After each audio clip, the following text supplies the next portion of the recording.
Comment on fait quand on tient absolument à raconter quelque chose, le partager au monde, mais qu'on ne maîtrise ni le montage, ni l'écriture, ni rien de ce qui constitue le milieu de la création de contenu? Bah on se lance, quitte à se planter, potentiellement avoir l'air d'un lapin sous craque en parlant beaucoup trop vite, mais on dit sans trop de détours ce qu'on a à dire. Salut, c'est Laurie, c'est parti!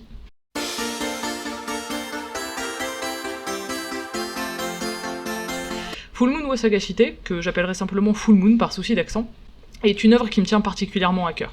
C'est non seulement le premier manga que j'ai lu, mais également mon premier animé. Il est marquant par son esthétique rétro, logique, il est sorti en 2002. Mais regardez-moi ces grands yeux, cette ambiance glimmerie, on dirait le skyblock de Marie qui poste les photos de Cookie, son poney en demi-pension. Ou un gif d'idole, j'adore. Ah, Blingy, c'était déjà dépassé en 2000. Nice. Le début du nouveau millénaire, justement, ne manque pas de Magical Girl, notamment diffusé sur le triptyque Ludo Zouzou, Debout, Midi et Bonsoir les Zouzous, sur France 5.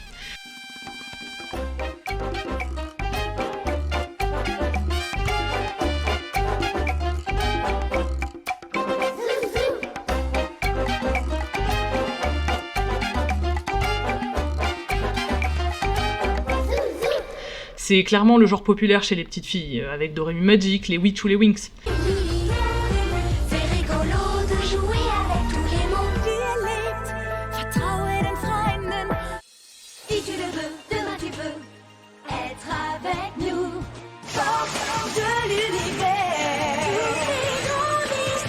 Mais malgré l'affection que je peux porter à ces productions, aucun de ces dessins animés n'a la portée émotionnelle de Full Moon, qui lui traite de thèmes beaucoup plus profonds tels que la maladie, la mort ou le deuil. Il faut que tu respires. Arina Tanemura est une jeune mangaka de 24 ans en 2002. Elle enregistre 2 mangas à son actif, Kamikaze Kaito Janu, Phantom Thief Jan, un succès, et Taimu Stranger Kyoko, Time Stranger Kyoko, qui lui fera un beat dû à la forte personnalité de son protagoniste, ce qui rendit les éditeurs frileux. Cette deuxième expérience provoquera une remise en question profonde chez Tanemura, qui l'année d'après sera publiée dans le mensuel Ribbon avec Full Moon.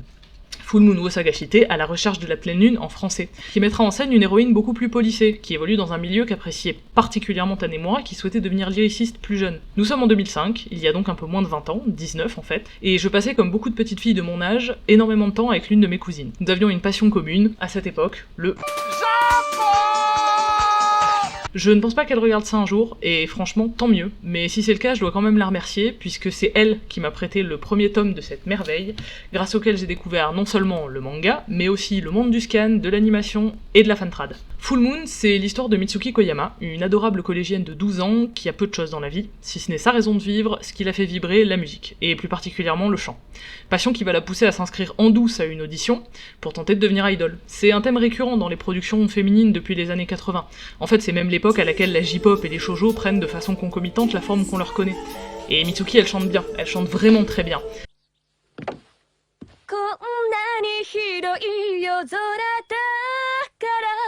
Mais Mitsuki, elle a un cancer, et elle va mourir.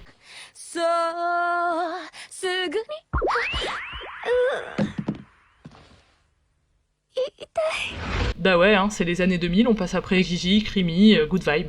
Plus sérieusement, le ressort dramatique, c'est presque un cliché du Magical Girl, qui met quasi exclusivement en scène des petites filles qui développent des pouvoirs et se transforment grâce à des petits animaux mignons, bah c'est même le principe, hein, Magical Girl. Ou une petite merde en plastique, j'avais oublié. Et Full Moon ne fait pas exception, les petits animaux en peluche sont ici des Shinigami, comme dans Bleach ou Death Note, mais version service pédiatrie. Et tels 2 bénévoles de Make-A-Wish, ils se retrouvent à devoir annoncer à une Mitsuki qui peut les voir, puisqu'aux portes de la mort, qu'il ne lui reste qu'1 an à vivre. Suite à quoi, ils acceptent de l'aider à réaliser son rêve. Alors, non pas par bonté d'âme, mais parce que tel que le dit Takuto, un des personnages principaux, que je vous mets ici, il vaut mieux que Mitsuki accepte de passer de l'autre côté de son plein gré. Et c'est sûr qu'avec autant de pragmatisme, Ghost Whisperer, ça aurait eu une autre gueule. Des 2 Shinigami, Takuto est clairement le plus enclin à aider Mitsuki. Il lui fait avaler un bonbon fait avec son sang, qui lui fera non seulement passer la puberté, mais guérira également sa gorge, lui permettant de chanter à plein poumon.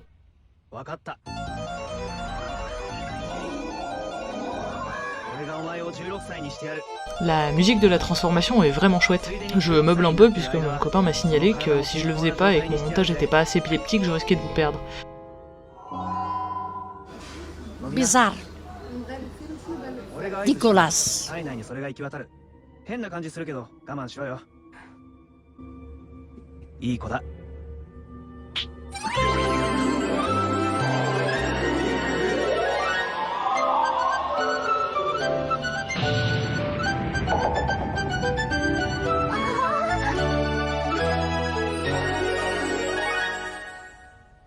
Pour ce qui est de l'audition, Mitsuki rencontre Madoka, son antagoniste. Et c'est vraiment pas la personne la plus agréable qu'elle aurait pu croiser. Cela dit, ça met en lumière la concurrence qu'on peut voir dans le milieu des idoles, et également le fait que, évidemment, c'est pas parce que tu vas passer une audition que tu vas automatiquement la réussir. Madoka essaie donc de décourager Mitsuki en lui faisant perdre confiance en elle, et on peut bien voir que si Takuto la laisse passer l'audition, c'est dans l'espoir qu'elle se plante pour passer de l'autre côté, comme je l'expliquais plus rapidement. Takuto est visiblement touché par son amour pour la musique et son envie de la partager au monde ou du moins à Eiichi. Eiichi, c'est un garçon plus âgé avec qui Mitsuki a grandi à l'orphelinat, parce que oui, j'ai oublié, mais ses parents aussi sont morts. Alors oui, les clichés ne s'arrêtent pas à la structure classique du Magical Girl, l'animé et le manga revêtent un caractère clairement cringe en sexualisant régulièrement une gamine sous prétexte qu'elle endosse l'apparence d'une adolescente un peu plus âgée. Nani, 心配しなくていい。衣装も振り付けも思いっきりセクシーにって担当者に言ってある。Quoi? Comment ça, mon ref? セクシーにですか？なあ、送ってくれた？オッケー。で、これが今作詞家から送られてきたばかりのデビュー曲の詩だ。ラブメド？ Love me do forever. Wait for that the people, the world will act for you. And we want a success in Paris. 高校生だよね。英語苦手？英語苦手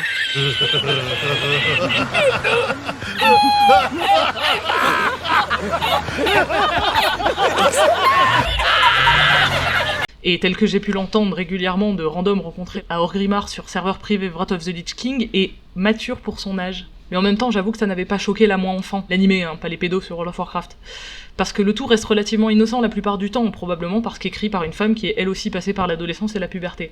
Et je n'ouvrirai pas le débat ici, mais cela confirme qu'il suffit de regarder les œuvres pour ce qu'elles sont et ce qu'elles apportent, et non la façon dont elles pourraient être interprétées à telle ou telle époque par telle ou telle personne. Fâchez-vous comme vous voulez, je m'en fous! La musique.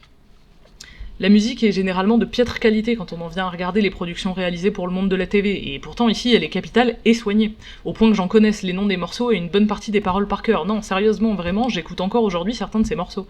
Et je rappelle qu'on est chronologiquement loin de Steven Universe, Bluey ou certaines productions Disney courant 2010. Pourtant c'est hautement meilleur que Jem et les hologrammes, Loli Rock ou d'autres dessins animés du même genre.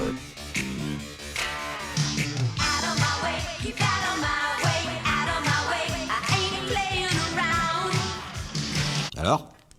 C'est de la merde. La bande originale est interprétée par un véritable groupe qui s'appelle Changing My Life, dont la chanteuse se nomme Miko, active de 2001 à 2003. Le groupe, pas la chanteuse. C'est la période de diffusion de l'animé en fait, et ça ajoute réellement du corps à la série. D'ailleurs, ces 2 années elles seront suffisantes pour écrire les 7 morceaux chantés qui portent l'animé de 52 épisodes, filler compris.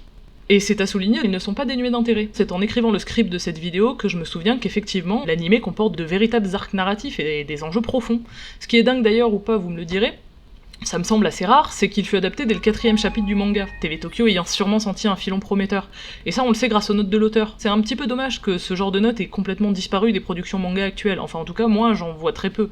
C'était un peu quelque part la naissance des relations parasociales. Enfin pour en finir avec la musique, hormis le fait que je l'aime beaucoup, je reviens là-dessus, je vous laisserai vous faire votre propre avis puisqu'elle est entièrement dispo sur Spotify et YouTube. En parlant de YouTube, l'ensemble de l'animé y est dispo. Il a généreusement été traduit par JC et je dois le remercier, le ou la remercier, parce qu'en fait la fantrad c'est vraiment une pépite d'internet. Ça nous offre des œuvres localisées indisponibles autrement, en plus d'avoir pour second effet de conserver ces pépites qui seraient sûrement des lost media aujourd'hui. Et d'ailleurs c'est valable pour le jeu vidéo, sans ça j'aurais jamais découvert que Secret of Mana avait une suite absolument incroyable qui s'appelle Seiken Densetsu 3, indisponible en Europe à l'époque et que pourtant j'ai poncé sur émulateur SNES, l'émulateur de la Super Nintendo. Je vais vous offrir une conclusion qui ne sera pas rédigée, donc certainement brouillonne mais aussi beaucoup plus sincère, en vous livrant 2 ou 3 anecdotes assez rigolotes, je pense. Notamment vis-à-vis du merch. Il faut savoir que l'anime et le manga ont eu suffisamment de succès pour que Bandai en édite du merch, et pas que Bandai d'ailleurs, puisqu'il existait tout un tas de petits objets promotionnels à accrocher au garake, les téléphones japonais. J'en ai moi-même acheté sur Neokyo, qui est une plateforme en fait d'échange où on peut commissionner des gens pour qu'ils payent à notre place des objets au Japon et qu'ils nous les expédient. C'est un genre de eBay, sauf qu'on y trouve des produits exclusivement japonais qu'on trouverait pas ailleurs. Notamment pour Full Moon, qui, comme je le dis, est un animé de niche. Quant à Bandai, eux, ils ont édité... Oh, bébé. Quant à Bandai, eux, ils ont édité la boîte à musique tirée de l'animé, que je vous mets là. Et cette boîte à musique, il faut savoir que sur eBay, on la trouve en boîte à 2000 ou 5000 € en fonction de l'état. Combien? Ce qui est prodigieusement énorme. Les petites figurines à l'effigie de Meroko, Takuto et les autres personnages sont beaucoup moins chères, hein. Non. Moi j'ai acheté pour ma part quelques objets on en trouve à des dizaines d'euros. Et alors c'est vrai qu'ils sont un peu vieillis, les couleurs sont un peu passées, mais c'est quand même chouette de pouvoir trouver ce genre de choses aujourd'hui. Pour ce qui est de l'animé en lui-même, je vous invite à vous faire votre propre avis. Moi j'avoue qu'en le regardant, il y a énormément de choses qui m'ont fait plaisir et que j'avais pas remarqué plus jeune. J'aime quand même pas mal les voitures, et j'ai notamment remarqué que la voiture de la manager au Shige de Mitsuki, qui est une Honda NSX, qui est une de mes voitures préférées. Alors il y a une Mercedes aussi, celle du docteur Wakauji Sensei, mais je me rappelle plus du modèle puisque je suis pas très Mercedes, je préfère BMW, ça se voit dans mon décor. Pour finir, je vous invite à vous faire votre propre avis, puisque la musique est bien, l'animation est vraiment pas mal quand on compare à certaines adaptations animées aujourd'hui, quand on regarde... putain, comment ça s'appelle ? Ah, c'est un scandale.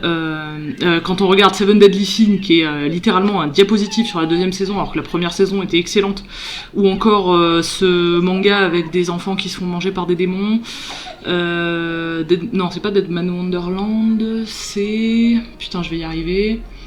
Ah, le truc avec l'orphelinat, là, il était vachement bien, en plus, j'ai lu les... Bon, bref, je pense que vous voyez de quoi je veux parler. C'est un scandale qu'avec les moyens actuels et la technologie actuelle, on puisse pas faire d'animé potable et correct, surtout avec l'IA, etc. C'est vraiment des choses que je comprends pas, et alors, pour Seven Deadly Sins, effectivement, l'animé commence à se faire un peu vieux, mais c'est littéralement du diapositive, c'est terrible.